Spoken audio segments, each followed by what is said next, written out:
entonces es como que ella todo el tiempo quería hacer un poco de Estar un equilibrio, poco acá y un poco de allá. equilibrio, Porque su vida era muy intensa. No muy, tenía un hijo, tenía 5 hijos. claro. Y una gran familia. Y en la escuela no, estaba, como ella recordaba hoy, estaba en los 3 niveles, primario, secundario y universitario, y cuando ella se jubila, empieza a dar cursos de perfeccionamiento docente en toda la provincia. Entonces ella siempre fue con muchas actividades expansivas, creó, entre otras cosas, el grupo de carismáticos, el primer grupo de oración carismática, el grupo de ALCO, el grupo de ALCO, y bueno, después vos tenías ahí para comentarlo de... Sí, un poquito, justamente después de la jubilación, ella se jubila como supervisora en escuelas privadas. Ahí también tuvimos que hacer ahí sí que tuvimos que hacer un gran sacrificio porque ella vivía en Concepción del Uruguay de lunes a viernes. Entonces solamente la teníamos el fin de semana. Y encima a nosotras dos nos agarró en el inicio de la adolescencia también, y mujeres. La verdad que fue un gran sacrificio. Por suerte también no teníamos a papá, que siempre fue un padre muy presente. Nos faltó un solo día de casa. También trabajaba mucho, y también estaba con muchos de sus hijos en actividades políticas, pero de casa nos faltó un solo día, así que eso también nos contuvo un poco. En eso también se complementaban mucho los dos. Eran caracteres muy fuertes, tenían los dos, eran políticamente muy activos, a nivel general y a nivel cultural desde ya, mamá, pero se complementaban en lo que se ayudaban y eran compañeros en lo que tenían que ser compañeros, digamos, en ese sentido, hacían una buena dupla. Y bueno, ese año por lo menos para mí fue particularmente duro, pero eso a ella le sirve para llegar a la jubilación tranquila, con una mejor jubilación, y no obstante se jubila, pero la provincia la vuelve a llamar, como sea, vos recién estabas mencionando, para que ella siga dando clases.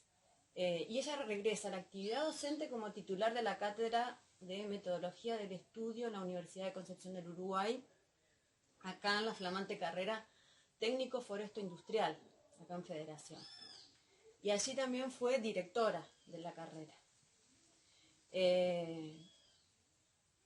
Había que hacer un apartado porque en algún momento las preguntas iniciales me preguntabas sobre la actividad política de ella y la militancia. Entonces, en realidad, mamá, que también sufre durante la dictadura militar, uno de sus capítulos más fuertes de su vida y más tristes, e incluso enferma, es cuando primero la detienen y después la despiden de su trabajo. La dejan literalmente en la calle. Ella no tuvo una militancia partidaria muy marcada, porque si bien en su adolescencia fundan un poco la juventud radical acá en el pueblo, y Después después se hizo socialdemócrata demócrata cristiana. demócrata cristiana, y que Ahí fue es concejal, concejal. en la presidencia de ILIA, pero después ella no militó partidariamente. Siempre su militancia fue social. Entonces, ¿a qué se debe esta detención? Porque cuando entran a mi casa los militares a detenerla, en realidad mi papá creía que era a él, porque él era el militante peronista. Es más, él les dice, yo soy el militante acá, a mí me tienen que llevar, a ella no milita en ningún partido. Y en realidad, bueno, yo hasta lo que pude reconstruir de a qué se debió esa detención fue a que ella se cruza en un debate político con uno de sus alumnos que era hijo de un prefecto. Hasta ahí es lo que yo llego, digamos, a desentrañar a qué se debía esa detención. Una detención que duró pocos días, pero que a ella la marcó significativamente. Y hablando de mujeres feministas también, a mí hace poco me han contado una anécdota muy impactante de ella en esa detención, porque si bien era una mujer que se la podía ver hasta débil a veces en su aspecto, era muy fuerte. Y lo que no demostraba al menos era miedo. Ella no demostraba miedo. Acá la forma de no demostrarle el miedo a sus captores y su forma de protesta es que no se sabe si por los nervios o que empieza a menstruar. Y ella en los ratos que le daban libre durante el día para salir al patio, se ponía con las piernas abiertas para que se vea menstruando. Esa impactante y tan increíble, esa es la única forma que ella encontró de demostrar, en principio, el desacuerdo, el dolor, pero a su vez la afrenta que tenía de que ella no agachaba la cabeza aún en una situación tan injusta. Y después, bueno, después vino, años después, gracias a Dios, la liberan en pocos días, por gestiones que justo tenían que ver con que mi papá había estado en la colimba con el jefe del ejército y pudo acceder a él y demás. A los años la despiden y la dejan en la calle, literalmente. Ese año ella tuvo que dedicarse a dar clases particulares, estuvo muy deprimida, todas las tardes, mis hermanos rezando el rosario con ella, todas las tardes, a las 5 de la tarde, a rezar el rosario con ella. ¿Qué era año 81 o 82? No, en el 80. 80. Me parece, en el 80. Y ahí también demuestra afrenta, pese a su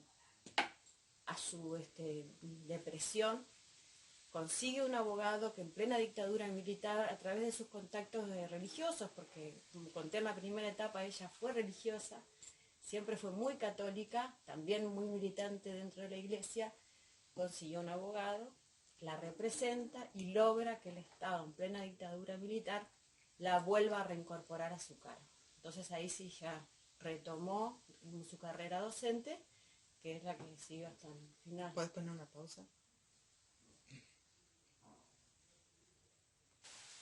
Bueno, yo me acuerdo de esa época de los allanamientos en casa.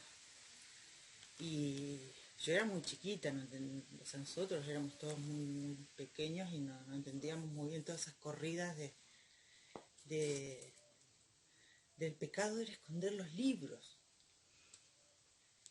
de grandes pensadores. Mi mamá tenía muchos libros de sociólogos, filósofos. Sí, tenía una de las bibliotecas más completas de Federación, Sí. sin duda. Mi papá también tenía muchos libros de política y todo eso, bueno. Bueno, de eso, en esa época yo me acuerdo que volví a casa y creo que eso era en el tercer allanamiento y había militares en la puerta de casa con armas de guerra. Y yo, en la ilusión, digamos, de esa criaturita que tenía 5 o 6 años, pensaba que nos estaban cuidando la casa y en realidad se habían llevado a mi mamá, digamos. Y bueno, y ella estuvo desaparecida unos días y después, como comentaba ella, por la Hay que decisión de recordar papá. que muy fuerte recuerdo que papá, como se la llevan, él dice, soy yo el militante, a mí me tienen que llevar, no, a él no lo llevan, pero sí lo que él hace es sacar el auto y ir atrás del camión donde iban subiendo a los detenidos, porque también lo detienen a mi tío Daniel Rollano, hermano de mi mamá, junto a otras también, A otras personas a de otras Federación. personas de Federación, como el doctor Emilio Zurra, Sí. etcétera. Y en ese, cuando fuimos creciendo, yo ya era más grande y le pregunté, mamá, ¿por qué te llevaron presa? Entonces ella me dice, por el simple hecho de estar en un aula, ocupar un espacio en un aula. Entonces yo, tanto a mis alumnos como a cualquier persona que me venía a preguntar, yo siempre defendía la democracia y no reconocía la legitimidad del gobierno de facto. Así que por eso me llevaron presa, por defender la democracia.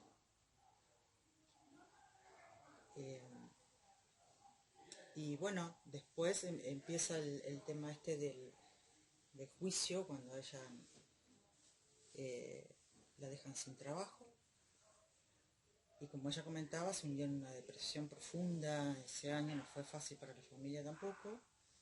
Y cuando ella se rearma de fuerzas, empieza a gestionarlo con este abogado que estaba comentando Analía. Y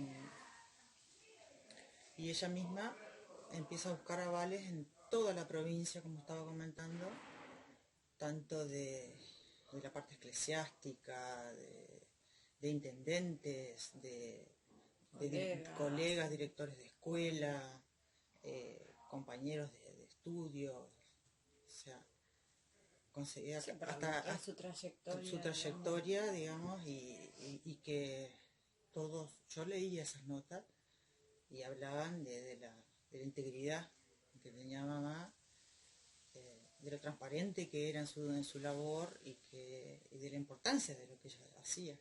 Y que justamente su detención se debía a una persecución política, lisa y llanamente. Después no sé, qué... No, hay una anécdota muy linda con este abogado que era de Buenos Aires, que la representaba.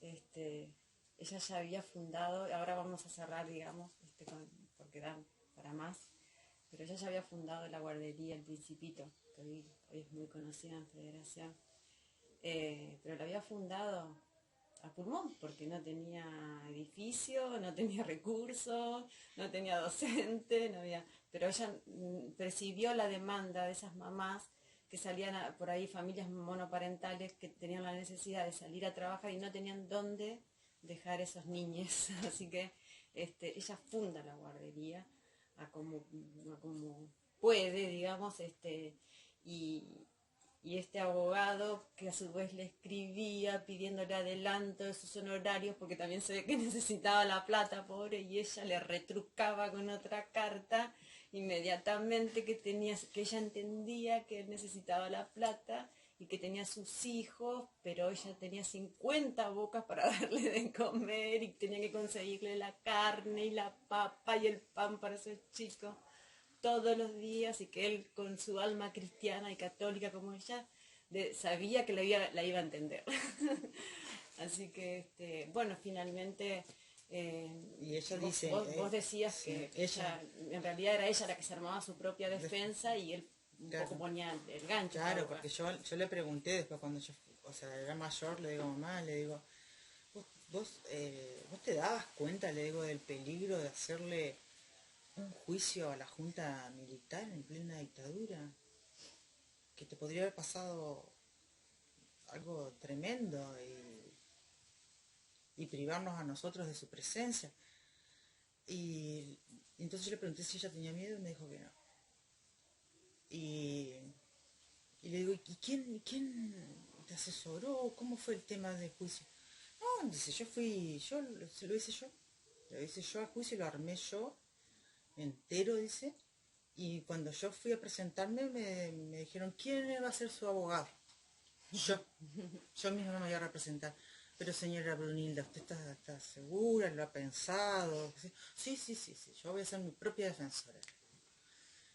Y ella siempre decía, yo les gané el juicio a la Junta en plena dictadura militar.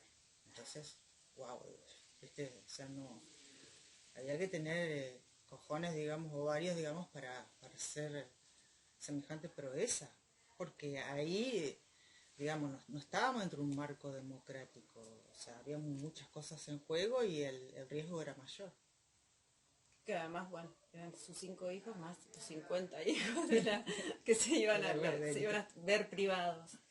Pero bueno, ahora después más adelante retomamos lo de la guardería. También hay que hablar de su última etapa, ya después de jubilada. Ella ahí se dedicó a cumplir lo que le quedaba de sus sueños, que como siempre, particularmente mi hermana decía, mamá, vos no necesitas pedir nada porque solita te ocupaste de realizar tus propios sueños, le decía. Y es verdad, mamá de jubilada, como ella decía, hay gente que cree que la jubilación es omega, y la verdad que no, la jubilación es alfa. Y ahí empezó, tenía su programa de radio, que lo preparaba meticulosamente, en aquella época con cassette, grababa las canciones que a ella le gustaba, se hacía traer la música desde Buenos Aires, porque acá todavía no había disquería, o estaba una disquería Yactari, pero era muy incipiente, así que ella compraba todo por correo, la música, y se preparaba sus programas de radio, que era de poesía desde ya. Formó su grupo Lucería. ¿Te acordás algunos nombres del grupo Sí, Lucería? o sea, yo no estaba presente ahí, pero lo que recuerdo era que el grupo inicial estaba eh, Alicia Benítez, Susana Combis, Cady Torres, Graciela Paoli, Luján Vigo, eh, había otro muchacho más que ahora no me acuerdo, Marsilio.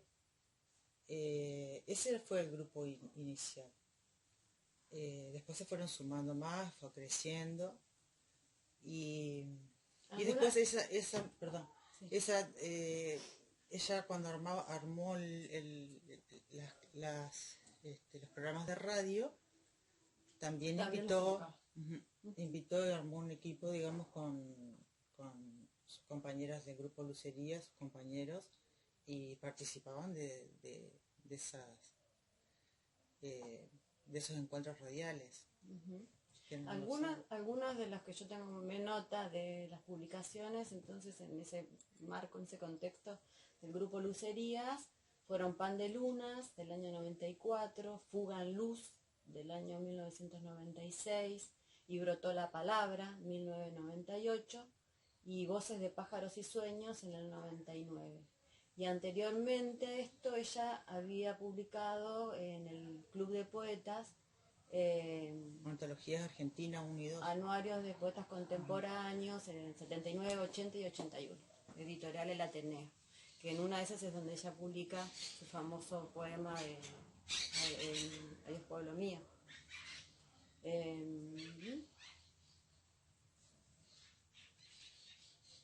Finalmente, llegando ya al año 99 justamente,